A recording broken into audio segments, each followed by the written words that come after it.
Hello વિદ્યાર્થી મિત્રો, કેમ છો? મજામાં? તો આદર્શ ક્લાસીસમાં તમારું સ્વાગત છે. તો આજે આપણે ધોરણ 9 વિષય ગણિત ચેપ્ટર નંબર 11 પૃષ્ઠફળ અને ઘનફળની વાત કરવાના છીએ, જેનો આજે લેક્ચર નંબર 11 છે.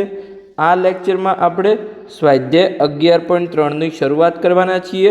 એટલે કે આજે આપણે સ્વાધ્યાય 11.3નો દાખલા નંબર 1 અને દાખલા નંબર 2ની ગણતરી કરવાના છીએ. જે મેઇનલી આખો જે સ્વાધ્યાય 11.3 છે એ શંકુના ઘનફળ પર આધારિત છે. મેં તમને શંકુના ઘનફળનું સૂત્ર લખાવ્યું હતું, છતાં ફરીથી લખાવી દઉં છું કે 1/3 πr² h. આ સૂત્ર પર જે છે આખું સ્વાધ્યાય 11.3 આધારિત છે અને બીજા સૂત્રનો અહીંયા અંદર ઉપયોગ થશે. તો ચલો આપણે સ્ટેપ બાય સ્ટેપ શરૂઆત કરીએ. દાખલા નંબર 1ની રકમ વાંચીએ અને પછી આપણે તેના આધારે સિમ્પલી આપણે તેનું સોલ્યુશન મેળવીએ. તો પ્રશ્ન નંબર 1, એમાં આપણને શું આપેલું છે કે નીચેના લંબવૃત્તીય શંકુનું ઘનફળ શોધો. એટલે કે અહીંયા આપણને બે દાખલા આપેલા છે, જેમાં ત્રિજ્યા અને ઊંચાઈ આપેલી છે. તો જે આપણે શંકુના ઘનફળનો સૂત્ર છે એમાં માત્ર આપણે ત્રિજ્યા અને ઊંચાઈની જરૂર છે. તો આપણે જે સૂત્ર છે એમાં સિમ્પલી કિંમત મૂકવાની છે, બીજું કોઈ ત્રાસી ઊંચાઈ કે એવું કંઈ શોધવાની કંઈ જરૂર નથી. તો ચાલો આપણે સૂત્ર મૂકીએ અને બંનેમાં આપણે સિમ્પલી જવાબ મેળવીએ. તો જે પહેલો દાખલો છે જેમાં ત્રિજ્યા 6 સેમી છે અને ઊંચાઈ 7 સેમી છે, એના માટે આપણે શંકુનું ઘનફળ શોધીએ. તો અહીંયા આપણે લખીશું કે શંકુનું ઘનફળ બરાબર, હમણાં જ મેં એનું સૂત્ર લખાવ્યું કે 1/3 πr² ગુણ્યા h. તો 1/3 એમના એમ, પાઈની કિંમત અહીંયા આપણે 22/7 લઈશું. પછી ત્રિજ્યા આપણને 6 સેમી આપેલી છે પણ એનો વર્ગ છે, તો 6 × 6 અને ઊંચાઈ અહીંયા આપણને 7 સેમી આપેલી છે. તો ઓકે, હવે જે પણ આપણું ઉડતું હોય એને આપણે ઉડાડી લઈએ. તો પહેલાં તો આ 7 7 ઉડી જશે, પછી 3 × 2 = 6 થશે, તો 3 3 ઉડી જશે અને અહીંયા સિમ્પલી 2 આવશે. તો હવે ચલો આપણે ગુણાકાર કરીએ. તો 2 × 22 કેટલા થશે? તમારા 44 થશે અને 44 × 6. તો તમને સિમ્પલી ગુણાકાર આવડે તો જો 4 × 24 ચોકડો વધી 2, 4 × 24 ને 2 26, તો 264 સેન્ટીમીટરનો ઘન થશે, કેમ કે આ ઘનફળ છે. અને તમને જો ડાયરેક્ટ ગુણાકાર ના આવડે તો તમે સાઈડમાં 44 × 6 કરી શકો છો. ઓકે, તો અહીંયા આપણો પહેલો દાખલો પૂર્ણ થઈ ગયો. હવે આપણે બીજો દાખલો જોઈએ. તો એમાં આપણને શું આપેલું છે? ત્રિજ્યા 3.5 સેમી અને ઊંચાઈ 12 સેમી આપેલી છે. તો એના આધારે સિમ્પલી આપણે જે ઘનફળનું સૂત્ર છે એમાં ત્રિજ્યા અને ઊંચાઈની આપણે કિંમત મૂકવાની છે અને આપણને સિમ્પલી ઘનફળ મળી જશે. તો અહીંયા આપણે બીજો દાખલો સોલ્વ કરીએ. તો હવે આપણે લખીશું કે શંકુનું ઘનફળ બરાબર 1/3 πr² ગુણ્યા h. તો 1/3 એમના એમ, પાઈની કિંમત 22/7 અને ત્રિજ્યા આપણને કેટલી આપેલી હતી અહીંયા? 3.5 સેમી. તો r² છે, તો 2 વખત ગુણાકારમાં આવશે, 3.5 × 3.5. અને ઊંચાઈ આપણને કેટલી આપેલી હતી અહીંયા? તો ઊંચાઈ આપણને 12 સેમી આપેલી છે, તો ગુણાકારમાં અહીંયા 12. હવે જે પણ ઉડતું હોય આપણે ઉડાડી લઈએ. તો 7 × 5 = 35 થશે, પણ અહીંયા 35 નથી, 3.5 છે, તો આપણે પણ 1 પોઈન્ટ કાપવો પડશે, તો 0.5 આવશે. પછી જો 4 × 3 = 12 થાય, તો 3 3 ઉડી જશે, તો અહીંયા પણ તમારા 4 આવશે. ઓકે, તો હવે આપણે આગળનો ગુણાકાર કરીએ. તો અહીંયા જો 22 × 0.5, તો 0.5 એટલે કે શું થાય? તમારા અડધા થાય, તો 22ના અડધા થઈ જશે ગુણાકારમાં, તો અહીંયા તમારા 11 થઈ જશે. અને અહીંયા 3.5 × 4, તો એક કેટલા થઈ જશે? 3 ચોકા 12 અને 0.5 × 4, તો એ તમારા 2 થઈ જશે, એટલે 12 ને 2 14, તો એ તમારા સિમ્પલી 14 થઈ જશે. હવે આપણે આગળ ગુણાકાર કરીએ. તો જો 14 × 11 છે, તો પહેલાં તમે 14 × 10 કરી લો અને પછી 14 × 1 કરો. તો 14 × 10 140 અને પછી 14 × 1 14, તો 140 અને 14 કેટલા થાય? 154 થાય. તો સિમ્પલી તમારે પેન ઉઠાવ્યા વગર ડાયરેક્ટ તમને અહીંયા જવાબ મળી જશે કે 154 અને સેન્ટીમીટરનો ઘન, કેમ કે અહીંયા ત્રિજ્યા અને ઊંચાઈ તમને સેન્ટીમીટરમાં આપેલી હતી એટલા માટે. આ બીજા પ્રશ્નનો જવાબ અને આ હતો તમારો પહેલા પ્રશ્નનો જવાબ. તો સિમ્પલી તમે પેન ઉઠાવ્યા વગર ડાયરેક્ટ તમે જવાબ મેળવી શકો છો. પણ ક્યારે? જ્યારે તમે દરેક દાખલાની સ્ટેપ બાય સ્ટેપ પ્રેક્ટિસ કરી હશે ત્યારે. લેક્ચર જોવાથી કોઈ પણ માર્ક્સ આવતા નથી. તમારે પેન ઉપાડવી પડશે, તમારે પ્રેક્ટિસ કરવી પડશે. જેટલી પણ તમે પ્રેક્ટિસ કરશો એટલે તમે સ્ટાર્ટિંગમાં ભલે તમારે ગુણાકાર કરવો પડે, પણ તમને એટલી પ્રેક્ટિસ આવી જશે કે તમે ગુણાકાર કર્યા વગર પણ ડાયરેક્ટ જવાબ તમે મેળવી શકશો. તો ઓકે, તો અહીંયા આપણો પહેલો પ્રશ્ન પૂર્ણ થઈ ગયો. તો હવે આપણે બીજા પ્રશ્નનું સોલ્યુશન મેળવીએ. તો બીજા પ્રશ્નમાં આપણને અહીંયા શું આપેલું છે ચલો આપણે જોઈએ. તો આપણે પ્રશ્ન વાંચીએ અને આપણે સિમ્પલી તેનું સોલ્યુશન મેળવીએ. તો પ્રશ્ન નંબર 2, નીચેના શંકુ આકારના વાસણની ક્ષમતા લીટરમાં શોધો. એક ખાસ તમારે ધ્યાન રાખવાનું છે, ક્ષમતા આપણને અહીંયા લીટરમાં પૂછી છે. પછી આગળ આપણે જોઈએ તો કે અહીંયા આપણને શું આપેલું છે? ત્રિજ્યા અને ત્રાસી ઊંચાઈ આપેલી છે. અહીંયા આપણને ઊંચાઈ આપેલી નથી. તો પહેલાં આપણે ઊંચાઈ શોધવી પડશે. એના આધારે આપણે શંકુનું ઘનફળ શોધીશું. પછી જે પણ આપણને ઘનફળ મળે એને આપણે લીટરમાં ફેરવીશું. તો ચાલો આપણે સ્ટેપ બાય સ્ટેપ ગણતરી કરીએ. તો અહીંયા પહેલો દાખલો છે, તો એમાં આપણે પહેલાં તો ઊંચાઈ શોધી લઈએ.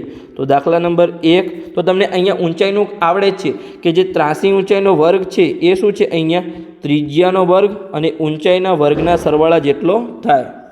તો અહીંયા આપણે ઊંચાઈ શોધવાની છે. તો આપણે ઊંચાઈને કરતા બનાવીએ તો જે ત્રિજ્યાનો વર્ગ છે એ બરાબરની આગળ જશે. તો L વર્ગ માઇનસ R વર્ગ આવશે. પણ અહીંયા આપણે ઊંચાઈ શોધવાની છે. આપણે ઊંચાઈને કરતા બનાવીશું અને અહીંયા આપણે પાછળ લખીશું કે L વર્ગ માઇનસ Rનો વર્ગ. તો અહીંયા આપણે Hનો વર્ગ છે એને H બનાવીએ તો બરાબરની પેલી સાઈડ વર્ગમૂળ લાગી જશે. તો Lનો વર્ગ માઇનસ Rનો વર્ગ. તો અહીંયા આપણને ત્રાસી ઊંચાઈ અને ઊંચાઈ એટલે કે ત્રિજ્યા આપેલી છે. તો ચલો બંનેની કિંમત મૂકી દઈએ. તો ત્રાસી ઊંચાઈ આપણને 25 સેન્ટીમીટર આપેલી છે અને ત્રિજ્યા આપણને 7 સેન્ટીમીટર આપેલી છે.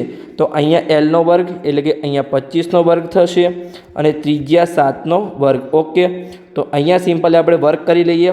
તો તમને ખબર જ છે કે 25નો વર્ગ કેટલો થાય? 625. એ તો તમને આવડે છે. અહીંયા 625 માઇનસ 7નો વર્ગ 49. તમને આ બાદબાકી પણ આવડે છે કેમ કે આ દાખલો ઘણીવાર ગણતરીમાં આવી ગયો છે. તો આ થશે તમારું 576 અને 576 કોનો વર્ગ છે એ પણ તમને આવડે છે. તો એ આપણો અહીંયા 24નો વર્ગ છે. તો અહીંયા 24નો વર્ગ. તો અહીંયા આપણને જે છે ઊંચાઈ કેટલી મળશે? અહીંયા 24. અને જો જે ત્રિજ્યા અને ત્રાસી ઊંચાઈ તમને શેમાં આપેલી હતી? સેન્ટીમીટરમાં આપેલી હતી. તો ઊંચાઈ પણ અહીંયા તમને સેન્ટીમીટરમાં મળશે. ઓકે, તો સિમ્પલી હવે આપણને ઊંચાઈ મળી ગઈ અને ત્રિજ્યા આપણને આપેલી છે. તો એના આધારે શંકુનું ઘનફળ પણ મળી જશે. તો અહીંયા આપણે લખીશું કે શંકુનું ઘનફળ. તો ચાલો આપણે અહીંયા લખીએ કે શંકુનું ઘનફળ બરાબર શું થશે? 1/3 પાઈ આરનો વર્ગ ગુણ્યા h. તો 1/3 એમના એમ, પાઈ આપણે 22/7 લઈશું. પછી જે ત્રિજ્યા છે એ તમને કેટલી આપેલી હતી? 7 સેમી આપેલી હતી. તો અહીંયા ગુણાકારમાં આરનો વર્ગ છે તો 7 × 7 આવશે. 7 × 7 અને ઊંચાઈ આપણને અહીંયા કેટલી મળી? 24 સેમી મળી. તો ગુણાકારમાં અહીંયા 24. હવે જે પણ આપણું ઉડતું હોય એને આપણે પહેલાં ઉડાડી લઈએ. તો 7 7 ઉડી ગયા. પછી 8 × 24 થશે. તો 3 3 ઉડી ગયા. અહીંયા 8 આવશે. તો હવે આપણે સિમ્પલી ગુણાકાર કરી લઈએ. તો જો 22ને આપણે એમને એમ રાખીશું. અહીંયા 22 અને ગુણાકારમાં 7 × 8 કેટલા થશે? 56 થઈ જશે. તો અહીંયા આપણે સાઈડમાં ગુણાકાર કરી લઈએ કે 56 × 22. તો ચલો આપણે કરી લઈએ અહીંયા કે 56 × 22 એકમ દશકની 0, 6 દુ 12 વધી 1, 5 દુ 10 ને 11.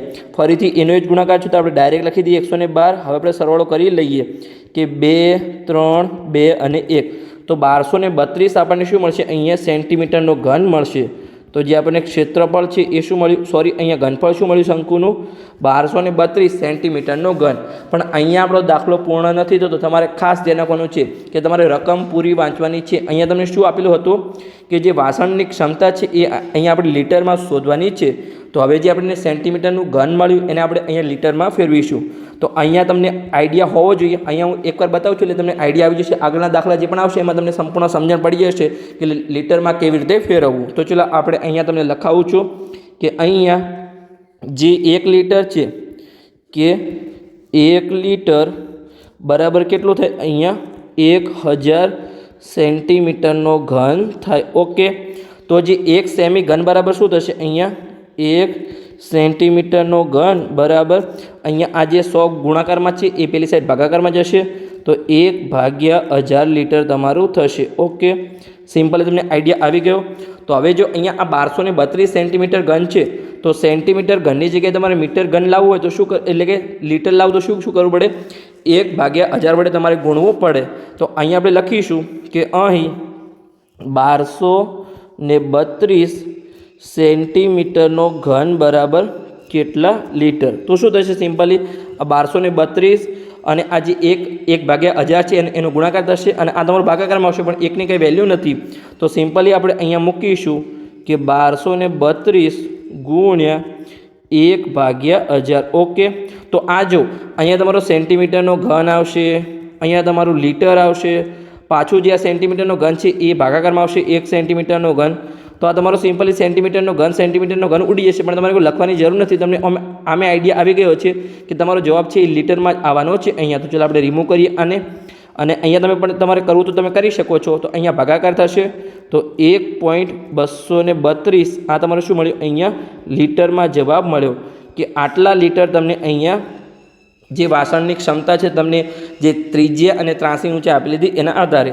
તો આ શું મળ્યો આપણને? પહેલા પ્રશ્નનો જવાબ મળ્યો. તો આટલું તમારી લાંબી ગણતરી કરવી પડશે. ઓકે, તો અહીંયા તમારો પહેલો પ્રશ્ન પૂર્ણ થઈ ગયો. હવે આપણે પ્રશ્ન નંબર 2ની ગણતરી કરીએ.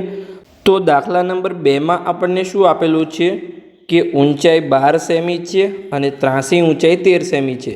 તો દાખલા નંબર 1માં આપણને ત્રિજ્યા અને ત્રાસી ઊંચાઈ આપેલી હતી અને અહીંયા ઊંચાઈ અને ત્રાસી ઊંચાઈ આપેલી છે. એટલે કે હવે અહીંયા દાખલા નંબર 2માં આપણે ત્રિજ્યા શોધવાની છે, એટલે એ તમારે ખાસ ધ્યાન રાખવાનું છે. તો ચલો હવે આપણે ત્રિજ્યા શોધીએ. તો એનું સૂત્ર તો સેમ જ છે. અહીંયા તમારી ગણતરીની શરૂઆત કેવી રીતે થશે? જે આપણે દાખલા નંબર 1માં કરી હતી એવી રીતે જ થશે. અહીંયા કે L² બરાબર અહીંયા જે R² છે પ્લસ અહીંયા H² છે, એવી રીતે તમારી અહીંયા શરૂઆત થશે કે જે ત્રાસી ઊંચાઈનો વર્ગ છે એ ત્રિજ્યા અને ઊંચાઈના વર્ગના સરવાળા જેટલો થાય. પણ અહીંયા તમારે R ને કરતા બનાવવાનો છે, તો અહીંયા L² - H² થશે. પણ અહીંયા આપણે R વર્ગને કરતા બનાવવાનો છે, તો આપણે એને આગળ લખીશું અને L² - H² ને આપણે અહીંયા પાછળ લખીશું. હવે આપણે આરમાંથી વર્ગ નીકાળી દઈએ તો બરાબરની પેલી સાઈડ પણ વર્ગમૂળ આવશે. તો L² - H². તમે આ દાખલો જાતે ગણતરી કરી શકો છો. વિડીયોને પોઝ કરો. દાખલા નંબર 1 જેવો જ છે, ખાલી અહીંયા ત્રિજ્યા શોધવાની છે. પછી જે આપણે શંકુનું ઘનફળ છે એમાં ઊંચાઈ અને ત્રિજ્યાની કિંમત મૂકવાની છે અને જે પણ તમને ઘનફળ મળે જે સેન્ટીમીટર વર્ગ એને તમારે સિમ્પલી લીટરમાં ફેરવાનું છે. તો તમે વિડીયોને પોઝ કરો અને જાતે ગણતરી કરો. જેટલી તમે જાતે ગણતરી કરશો એટલો તમને અહીંયા દાખલો આવડતો જશે. તો ચલો હવે આપણે કિંમત મૂકી દઈએ. તો ત્રાસી ઊંચાઈ અને ઊંચાઈ આપણને કેટલી આપેલી છે? તો ત્રાસી ઊંચાઈ અહીંયા 13 આપેલી છે અને ઊંચાઈ અહીંયા આપણને 12 સેમી આપેલી છે. તો અહીં વર્ગમૂળની અંદર 13² - 12². તો અહીંયા 13² તમને ખબર જ છે, મેં તમને કીધું હતું 1 થી 20ના વર્ગ તમારે ખાસ યાદ કરી લેવાના છે. તો 13² 169 અને 12² 144 થશે. તો બાદબાકી કરીશું તો 169માંથી 144 જશે તો તમારા કેટલા વધશે? અહીંયા 25 વધશે. હવે એ પણ તમને ખબર છે કે 25 કોનો વર્ગ છે? તો 5નો વર્ગ છે. તો અહીંયા આપણને જે ત્રિજ્યા છે R એ આપણને કેટલી મળી? અહીંયા 5 સેમી મળી ગઈ. તો ઓકે, તો અહીંયા તમને ઊંચાઈ ખબર છે અને ત્રિજ્યા 5 સેમી મળી. તો શંકુના ઘનફળમાં આપણે કિંમત મૂકી દઈશું તો સિમ્પલી આપણને ઘનફળ મળી જશે. તો અહીંયા આપણે લખીશું કે શંકુનું ઘનફળ બરાબર 1/3 πr² ગુણ્યા h. તો 1/3 પાઈ બરાબર 22/7. ત્રિજ્યા આપણે હમણાં જ શોધી 5 × 5 અને ઊંચાઈ આપણને કેટલી આપેલી હતી? અહીંયા ઊંચાઈ આપણને અહીંયા 12 સેન્ટીમીટર, 12 સેન્ટીમીટર આપેલી છે. તો અહીંયા આપણે લખીશું ગુણાકારમાં 12. ઓકે, હવે જે પણ ઉડતું હોય એને આપણે ઉડાડી લઈએ. તો જો 7 તો ક્યાંય તમારા ઉડતા નથી, કેમ કે 5 છે અને 12 છે, 3 ચોક 12 થાય, પણ 7 તમારા ક્યાંય ઉડતા નથી. પણ તમારા 3 ઉડે છે તો 3 ઉડી જશે, 3 ચોક 12 થાય તો અહીંયા તમારા 4 આવશે. તો ચલો હવે આપણે સિમ્પલી ગુણાકાર કરીએ. તો જો 22 × 5 કેટલા થશે? તમારે 110 થશે. તો 110 અને 5 × 4 તો એ તમારા 20 થશે અને ભાગાકારમાં અહીંયા તમારા 7 છે. તો હવે આપણે ગુણાકાર કરીશું તો 11 દુ 22 થશે અને પાછળ 2 0. તો અહીંયા 22 અને પાછળ 2 0 એટલે કે 2200/7. તો આપણે અહીંયા સિમ્પલી ભાગાકાર કરી લઈએ. ચલો આપણે ભાગાકાર કરીએ તો 2200/7. હવે જો આ શું છે તમારું? અહીંયા 22/7 છે, તો 22/7ની તમને કિંમત યાદ હોવી જોઈએ. 22 શું છે અહીંયા તમારું 22/7 છે એ પાઈની કિંમત છે, તો પાઈની કિંમત તમને 3.14 આપેલી છે. તો તમે 22/7 કરશો તમને 3.14 અથવા તમે આખું તમને યાદ હોય તો 3.1428 અહીંયા તમને મળી જશે. છતાં પણ અહીંયા આપણે ભાગાકાર કરી લઈએ. તો ચલો આપણે કરીએ. અહીંયા 22/7 કરીશું અને પછી આપણે 100 વડે ગુણાકાર કરી લઈશું. તો જો 7 તરી 21નો અહીંયા તગડો 7 તરી 21, પછી અહીંયા 22માંથી 21 જશે તો 1 શેષ વચ્ચે, હવે ઉપર કંઈ નથી તો પોઈન્ટ આવશે. તો જો 7 એકા 7 થશે, 10માંથી 7 જશે તો 3 બચશે, 0, 7 ચોક 28 થશે, તો 7 ચોક 28, પછી 2 વધ્યા 0, પછી 7 દુ 14 થશે અહીંયા, તો 14, 6 વધ્યા 0, પછી 7 8 56 થશે, તો તમારા 56 આવી ગયા. પછી આગળ તમે લાંબી ગણતરી કરી શકો છો, પણ ગણતરી કરવાની જરૂર નથી. અને હવે આ સંખ્યાને આપણે 100 વડે ગુણીશું તો તમારો આન્સર શું આવશે? અહીંયા તમારો 314.28 આ તમારું સેન્ટીમીટર ઘન તમને શું મળ્યું? અહીંયા ઘનફળ મળી ગયું. પણ તમારું શું, જો જ્યારે તમને અહીંયા પાઈની કિંમત યાદ હશે ત્યારે તમારું શું થશે? અહીંયા તમારો એટલો સમય બચી જશે. હવે જો મારા જેવા હોય કે જે પણ વિદ્યાર્થી મારા જેવો છે એને કિંમત ખબર છે કે 22/7 છે, એની કિંમત 3.14, તમે 28 નહીં લખો તો ચાલશે, તમે 314 લખશો તો પણ તમને ચાલશે. કે તમને અહીંયા પાઈની કિંમત ખબર હોય કે 3.142857, તો સિમ્પલી તમારી આગળની ગણતરી સોલ્યુશન સિમ્પલી જવાબ આવી જાય. તમારે આટલું યાદ રાખવાની જરૂર નથી. તમે 3.14 યાદ હોય 314 લખો તો પણ તમારી આગળની ગણતરી થઈ જાય. કોઈ પણ એટલું તમારું યાદ રાખશે નહીં, પણ તમારો જવાબ છે નજીકનો હોવો જોઈએ. અને જો તમારે ભાગાકાર કરીને તમે કરી શકો છો, તમને યાદ નથી ભાગાકાર કરીને કરી શકો છો, પણ હોશિયાર વિદ્યાર્થી માટે અહીંયા સમય બચી શકે છે અને બીજા દાખલા ગણાવી શકે છે. ઓકે, તો અહીંયા તમને ઘનફળ મળી ગયું શંકુનું કે 314.28. તમારે આગળના આંકડા અહીંયા 57 કોઈ યાદ રાખવાની જરૂર નથી, 28 પણ નહીં રાખો તો ચાલશે. પણ કેવું તમને યાદ હોય તો તમારી ગણતરી ઇઝી બની જાય. ન તમારી ભાગાકારની રીત તો છે જ કે 22/7 કરશો, 3.14 મળ્યું, 3.1428 મળ્યું, એને આપણે અહીંયા પાછળ 0 હતા તો 100 વડે ગુણ્યું તો મારા બેંક આગળ આવી ગયા, તો 314.28 તમને મળી ગયું. ઓકે, તો હવે આ ઘનફળ મળ્યું એને આપણે અહીંયા આપણને સેન્ટીમીટર વર્ગમાં મળ્યું, પણ આપણે અહીંયા શેમાં ફેરવવાનું છે? અહીંયા લીટરમાં ફેરવવાનું છે. તો ચલો આપણે સિમ્પલી એને લીટરમાં ફેરવી લઈએ. તો તમને ખબર જ છે અહીંયા આપણે આગલા દાખલામાં ગણાવ્યું છે કે 1 લીટર બરાબર કેટલું થાય? અહીંયા આપણે ચલો લખીએ અહીંયા કે 1 લીટર બરાબર તમારું થશે અહીંયા 1000 સેન્ટીમીટરનો ઘન. તો અહીંયા આપણે જો 1 સેન્ટીમીટર ઘન હોય, 1 સેન્ટીમીટરનો ઘન, તો શું થશે? અહીંયા 1/1000 લીટર થઈ જશે. ઓકે, કેમ એવી રીતે થયું તો ચાલો હું તમને બતાવું કે અહીંયા આપણે આ 1000 છે એને ભાગાકારમાં લઈ જઈએ તો 1/1000 થશે. અહીંયા તમને 1 સેન્ટીમીટર ઘનની કિંમત મળી ગઈ. તો હવે જો અહીંયા આપણને કેટલા સેન્ટીમીટર ઘન છે? અહીંયા 314.28 સેન્ટીમીટર ઘન બરાબર અહીંયા કેટલા લીટર? તો આ જે 1/1000 છે એ સિમ્પલી ગુણાકારમાં આવી જશે. તો અહીંયા આપણે લખીશું કે 314.28 ગુણ્યા 1/1000. તો અહીંયા જો ટોટલ તમારે 3 પોઈન્ટ કાપવાના છે, તો આ 314 છે એ તમારે 3 પોઈન્ટ કપાઈ જશે. તો અહીંયા તમને મળશે 0.31428 લીટર આપણને અહીંયા આન્સર મળ્યો. તો આ તમારો ફાઇનલ આન્સર છે કે 0.31428 લીટર. આ તમને મળી ગયો બીજા નંબરના દાખલાનો આન્સર. તો અહીંયા આપણો દાખલા નંબર 2નો પોઈન્ટ એટલે કે બીજા દાખલા નંબર 2નો પણ પેટા પ્રશ્ન 2 અહીંયા પૂર્ણ થઈ ગયો. તો અહીંયા આપણો લેક્ચર પણ પૂર્ણ થઈ ગયો. આ લેક્ચરમાં આપણે દાખલા નંબર 1 અને દાખલા નંબર 2ની ગણતરી કરી. ખાસ તમારે દાખલા નંબર 2ના બંને દાખલા ફરીથી ગણી લેવાના છે, કેમ કે થોડા હાર્ડ દાખલા છે, તમારા માટે થોડા ટ્રિકી દાખલા છે. જે તમારું સેન્ટીમીટર ઘનમાંથી જે લીટર ઘનમાં ફેરવાનું છે એ તમારે ખાસ શીખી લેવાનું છે. ઓકે, તો અહીંયા આપણો આ લેક્ચર પૂર્ણ થઈ ગયો. કયા નંબરનો લેક્ચર હતો? Lecture number 11. આગળના લેક્ચરમાં આપણે દાખલા નંબર 3થી આગળની શરૂઆત કરીશું. તો લેક્ચર સારો લાગ્યો હોય તો ચેનલને સબસ્ક્રાઈબ કરજો અને તમારા મિત્રોને વિડીયો શેર કરજો, તો એમને પણ સરળ ભાષામાં ગણિત શીખવા મળે.